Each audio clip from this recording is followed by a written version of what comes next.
Please subscribe the channel. ಕತೆಗಳನ್ನ ಅತಿ ಹೆಚ್ಚಿನ ಸಂಖ್ಯೆಯಲ್ಲಿ ಶೇರ್ ಮಾಡಿ, ಲೈಕ್ ಮಾಡಿ ಮತ್ತು ಕಮೆಂಟ್ ಮಾಡಿ. ನನ್ನ ಕತೆ ನಿಮ್ಮ ಭಾವ ಚಾನಲ್ಗೆ ಸ್ವಾಗತ.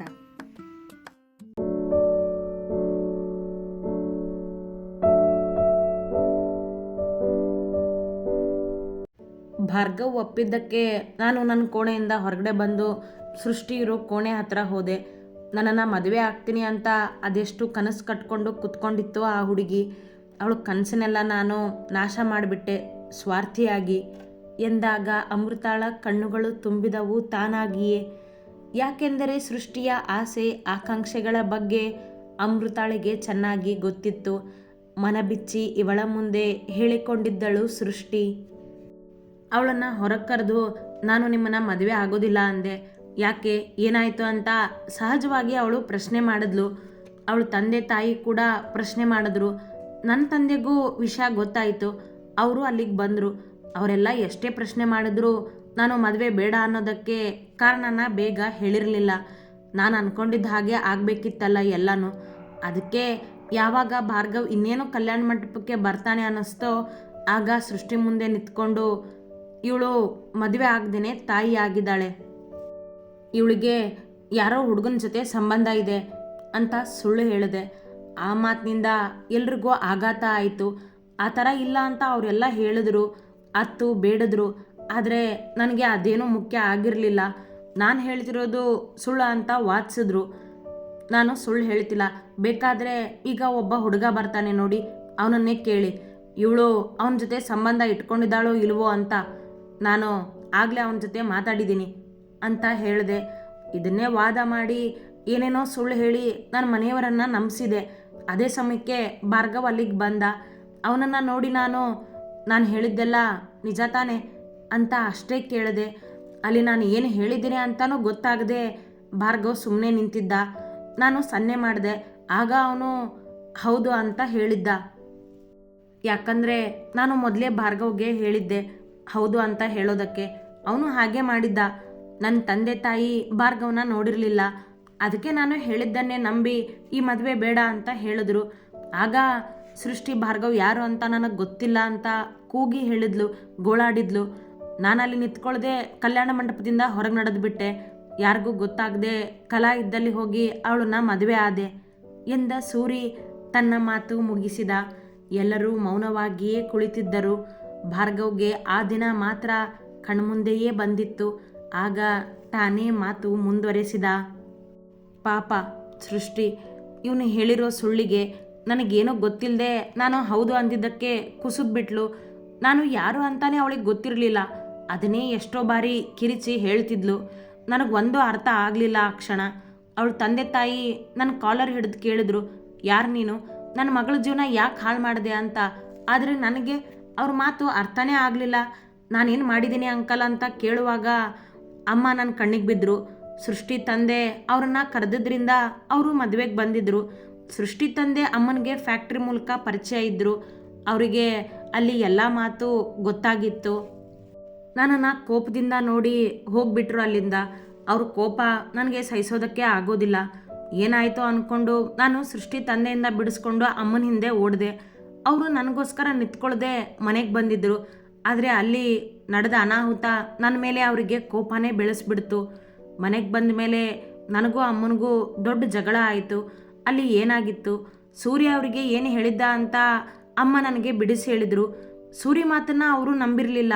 ಅವ್ರಿಗೆ ಚೆನ್ನಾಗಿ ಗೊತ್ತು ನಾನು ಆ ಥರ ಮಾಡಿರೋದಿಲ್ಲ ಅಂತ. ಆದರೆ ಹಿಂದೆ ಮುಂದೆ ಯೋಚನೆ ಮಾಡದೆ ನಾನು ಹೌದು ಅಂತ ಹೇಳಿದ್ನಲ್ಲ, ಅದರಿಂದ ಸೃಷ್ಟಿ ಜೀವನ ಹಾಳಾಯಿತು ಅಂತ ಅವರಿಗೆ ನನ್ನ ಮೇಲೆ ಕೋಪ ಜಾಸ್ತಿ ಆಯಿತು. ಇದೆಲ್ಲ ಇಷ್ಟೇ ಆಗಿದ್ರೆ ಅಲ್ಲಿಗೆ ಮುಗಿದು ಹೋಗ್ತಿತ್ತೇನೋ. ಆದರೆ ಇದು ನನ್ನ ಜೀವನದಲ್ಲಿ ಕಪ್ ಚುಕ್ಕೆಯಾಗಿನೋ ಮರೆಯೋಕ್ಕಾಗದಿರೋ ಪಶ್ಚಾತ್ತಾಪ ಆಗಿನೋ ಉಳ್ಕೊಂಡಿದ್ದು ಆ ದಿನ ಸಂಜೆ ಸೃಷ್ಟಿ ವಿಷ ಕುಡಿದು ಆತ್ಮಹತ್ಯೆ ಮಾಡಿಕೊಂಡಾಗ.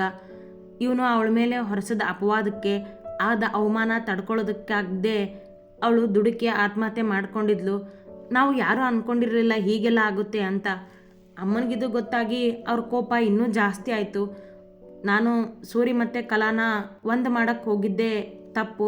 ಆ ತಪ್ಪಿನ ಜೊತೆ ಹೌದು ಅಂತ ಒಪ್ಕೊಂಡು ಸೃಷ್ಟಿ ಜೀವನ ಹಾಳು ಮಾಡಿದ್ದು ಇನ್ನೂ ದೊಡ್ಡ ತಪ್ಪಾಗಿಬಿಡ್ತು ಅವ್ರ ಪ್ರಕಾರ. ಅಮ್ಮನಿಗೆ ಕಲಾ ಪ್ರೆಗ್ನೆಂಟ್ ಅಂತ ಗೊತ್ತಿರಲಿಲ್ಲ. ನಾನು ಹೇಳಿರಲೂ ಇಲ್ಲ. ಆಗ ನಾನು ಹೊರಗಡೆ ರಾಜಕೀಯದಲ್ಲಿದ್ದೆ. ಅದು ಅಮ್ಮನಿಗೆ ಇಷ್ಟ ಆಗ್ತಿರಲಿಲ್ಲ. ಅಂಥದ್ರಲ್ಲಿ ಈ ಥರ ಎಲ್ಲ ಆಗಿದ್ದು ಅವ್ರಿಗೆ ಇನ್ನೂ ಕೋಪ ಬೆಳೆಯೋ ಹಾಗೆ ಮಾಡ್ತು. ಅವರು ಕೋಪ ಮಾಡಿಕೊಂಡು ನನ್ನ ಬಗ್ಗೆ ತಪ್ಪಾಗಿ ತಿಳ್ಕೊಂಡ್ರು. ಎಲ್ಲದಕ್ಕೂ ನಾನೇ ಹೊಣೆ ಅಂದರು. ನನಗೆ ಆಗ ಕೋಪ ಬಂದಿದ್ದು ಸೂರಿ ಮೇಲೆ.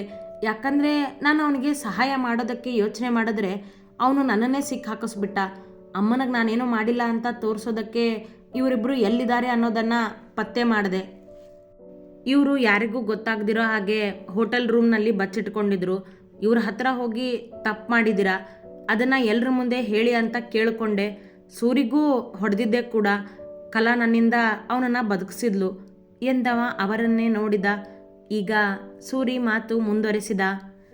ಅವತ್ತು ಭಾರ್ಗವ್ ನಾವಿದ್ದಲ್ಲಿ ಬಂದು ನಿಮ್ಮಿಂದ ಅನ್ಯಾಯ ಆಗಿ ಆ ಹುಡುಗಿ ಜೀವ ಹೋಯಿತು. ನಡೆದಿದ್ದನ್ನು ಎಲ್ಲರ ಮುಂದೆ ಹೇಳಿ ಅಂತ ಕೇಳಿದ್ದ. ಆದರೆ ನನಗೆ ನನ್ನ ತಂದೆ ಮುಂದೆ ಬರೋದಕ್ಕೆ ಭಯ ಇತ್ತು. ಅವ್ರ ಕೋಪ ತುಂಬ ಚೆನ್ನಾಗಿ ಗೊತ್ತು ನನಗೆ. ಕೊಂದು ಬಿಡ್ತಾರೆ ಅಂತ ಹೆದರಿ ಭಾರ್ಗವ್ ಮುಂದೆ ಎಲ್ಲರ ಮುಂದೆ ಬಂದು ಸತ್ಯ ಹೇಳ್ತೀನಿ, ಸ್ವಲ್ಪ ಸಮಯ ಕೊಡು ಸುಧಾರಿಸ್ಕೊಳ್ಳೋದಕ್ಕೆ ಅಂತ ಒಪ್ಕೊಂಡೆ. ಅವನು ನಂಬಿದ ನನ್ನನ್ನು. ಆದರೆ ನಾನು ಸುಳ್ಳು ಹೇಳಿದ್ದೆ ಆ ಕ್ಷಣಕ್ಕೆ ಇವನಿಂದ ತಪ್ಪಿಸ್ಕೊಳ್ಳೋದಕ್ಕೆ. ಯಾಕಂದರೆ ಭಾರ್ಗವ್ ಶರ್ಮಾ ಅವನು ತನಗೆ ಬೇಕಾಗಿದ್ದನ್ನೇ ಮಾಡ್ತಾನೆ ಅಂತ ನಮಗೆ ಚೆನ್ನಾಗಿ ಗೊತ್ತಿತ್ತು. ಆ ಸಮಯಕ್ಕೆ ನಾವಿಬ್ಬರು ಇವನಿಂದ ನಮ್ಮ ಫ್ಯಾಮಿಲಿಯಿಂದ ತಪ್ಪಿಸ್ಕೊಂಡು ಹೋಗಬೇಕಿತ್ತು. ನಮಗೆ ನಮ್ಮಿಬ್ಬರು ಪ್ರೀತಿನ ಏನು ಮಾಡದೆ ಬದುಕೋದಕ್ಕೆ ಬಿಟ್ಟರೆ ಸಾಕಾಗಿತ್ತು.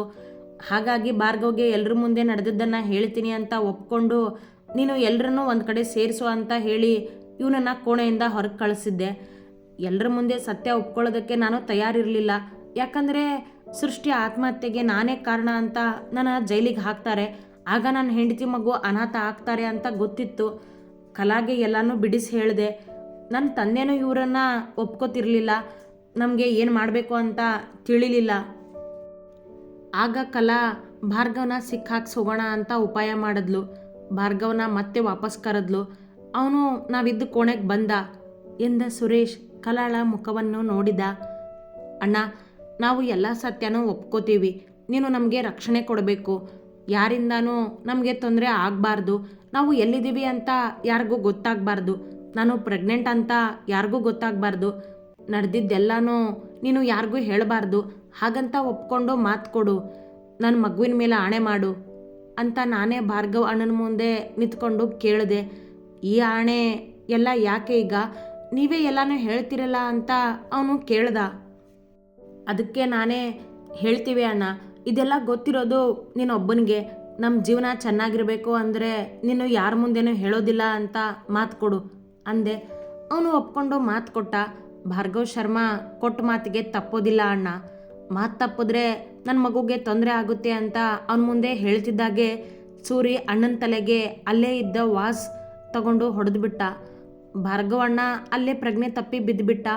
ನಾವಿಬ್ಬರು ಅಲ್ಲಿಂದ ಯಾರಿಗೂ ಗೊತ್ತಾಗದಿರೋ ಹಾಗೆ ತಪ್ಪಿಸ್ಕೊಂಡು ಹೋದ್ವಿ. ಮೈಸೂರು ಬಿಟ್ಟು ಕೇರಳಕ್ಕೆ ಹೋಗಿದ್ವಿ. ಇಬ್ಬರ ಹತ್ರನೂ ಸ್ವಲ್ಪ ಹಣ ಆಯಿತು.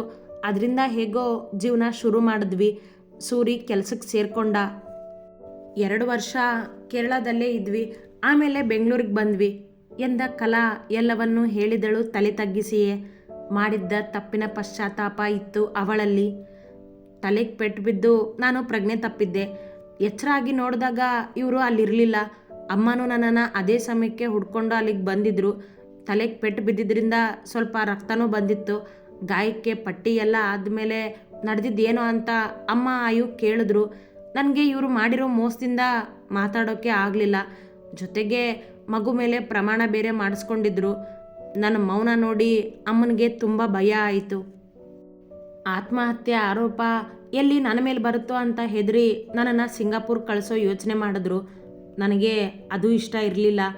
ಆ ವಿಷಯಕ್ಕೆ ತುಂಬ ಜಗಳ ಮಾಡಿದೆ ಅಮ್ಮನ ಜೊತೆ. ನಾನು ತಪ್ಪು ಮಾಡಿಲ್ಲ ಅಂತ ಗೊತ್ತಿದ್ರೂ ಸೃಷ್ಟಿ ಆತ್ಮಹತ್ಯೆಗೆ ನಾನೇ ಕಾರಣ ಅಂತ ತಿಳ್ಕೊಂಡ್ರು. ಅದು ಅವ್ರ ಮನಸ್ಸಲ್ಲೂ ಗೊಂದಲ ಇತ್ತು, ನನಗೆ ಚೆನ್ನಾಗಿ ಗೊತ್ತಿದೆ. ಹಾಗಾಗಿ ನಾನು ಅವ್ರ ಮಾತನ್ನು ಅಷ್ಟೊಂದು ಮನಸ್ಸಿಗೆ ತಗೊಳ್ಳಿಲ್ಲ. ಅವ್ರ ಹಠಕ್ಕೆ ಒಪ್ಪಿ ಸಿಂಗಾಪುರ್ಗೆ ಹೋಗಿಬಿಟ್ಟೆ. ಇಲ್ಲಿಗೆ ಬಂದ ಮೇಲೂ ನಾನು ಇವರನ್ನು ಹುಡ್ಕೋ ಪ್ರಯತ್ನ ಮಾಡಲಿಲ್ಲ. ನನಗೆ ಅವಶ್ಯಕತೆ ಇರಲಿಲ್ಲ.